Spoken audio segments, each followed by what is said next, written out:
آپ سوندے نہیں، آپ جا کے مدینے پاک دے بازاراں دے اندر آپ پیرا دے رہے ہیں، پیرا دیندیاں دیندیاں کی ویکھدے نے، ایک جگہ تے ایک بندہ بیٹھا بڑے پریشان ہے، رو رہا، پوچھا کی پریشانی ہے؟ انہیں کہا حضور میں مسافر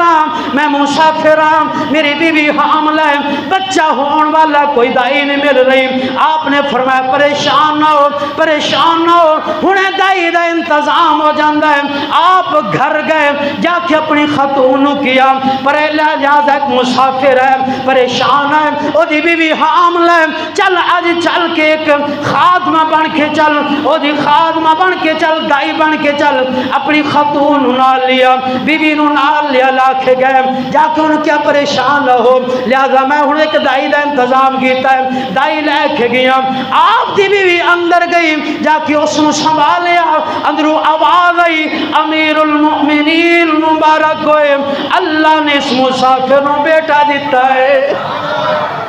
اللہ نے اس مسافر نو بیٹا دیتا ہے۔ جس وقت اس نے امیر المؤمنین دا نام سنیا تڑپ گیا، آپ دے قدمچ بیٹھ گیا، عرض کردہ حضور میں نو معاف فرما دیو، آپ نے فرمایا نا معاف میں نو فرما دے، میری وجہ تو انی دیر تنو تکلیف ہوئی ہے، معاف میں نو فرما دے۔ ایسے خلیفہ نے اینا دی حکومت ہے، آپ نے حکومت انج کی تھی، ساری دنیا سن دی ہے، آپ رات نو پیرا دین دینے، ایک رات آپ دا غلام بھی نال ہے، پیرا دین دیاں مدینے تو باہر ایک جھوپڑی ویکھی، جھوپڑی دے اندر اگ تے بل رہی ہے، آپ قریب دیکھیا بچیاں رون دیاں آوازاں آ رہی ہیں، بچے رو رہے ہیں، آپ قریب جا کے پوچھیا، دستک دیتی، اندر آن دی اجازت منگی، خاتون نے کہ اچھے ارادے نال اندر آ جاؤ، آپ نے پوچھا رو بچے کیوں رہنے؟ خاتون نے کہا بچے بھوکے نے، پوچھیا لہذا ہانڈی دے اندر کی چیز ہے، اگ بھی بل رہی ہے، چولہے تے کیڑی چیز ہے؟ خاتون عرض کر دیئے لہذا پانی رکھیا ہے، بچے پانی نو ویک کے سو جان، پر بچے سو نہیں رہے، آپ نے پیا ٹھہر جا، کچھ دیر ٹھہر جا، آپ واپس گئے بیت المال تو خود ہی آٹے دی بوری اٹھائی، کمر دے اٹھا کے غلام کہندا حضور میں نو چکن دے، آپ نے فرمایا نہیں، غلام نے پھر اصرار کیتا، آپ نے فرمایا کل میں شرد دن کیا میرے گناہ دا بوجھ بھی چک سکے گا؟ گناہ تُھتے پاک نے، کیونکہ آپ سرکار نے فرمایا اے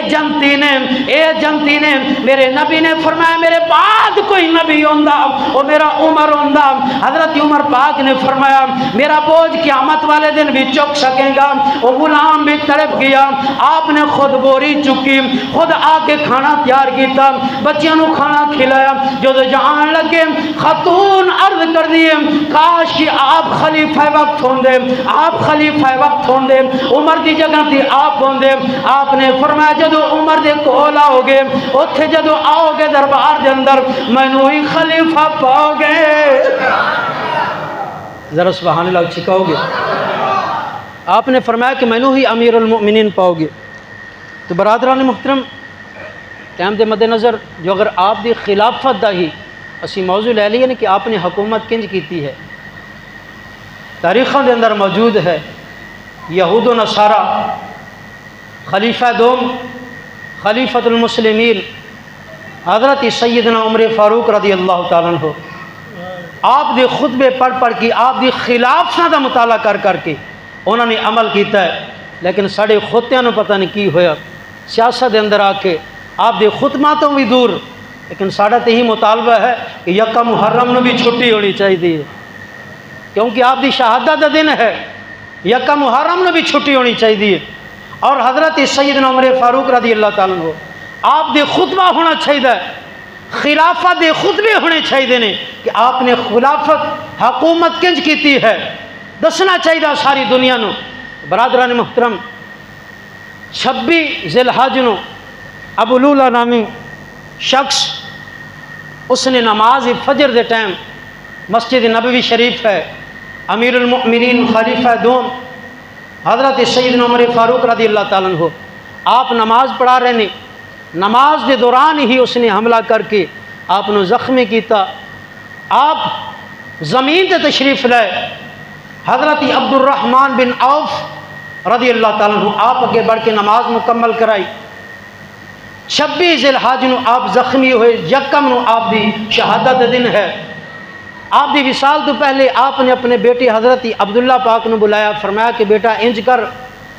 ساڑی ماں حضرت عائشہ دے کول جانا، جا کے اجازت طلب کر کہ مینوں بھی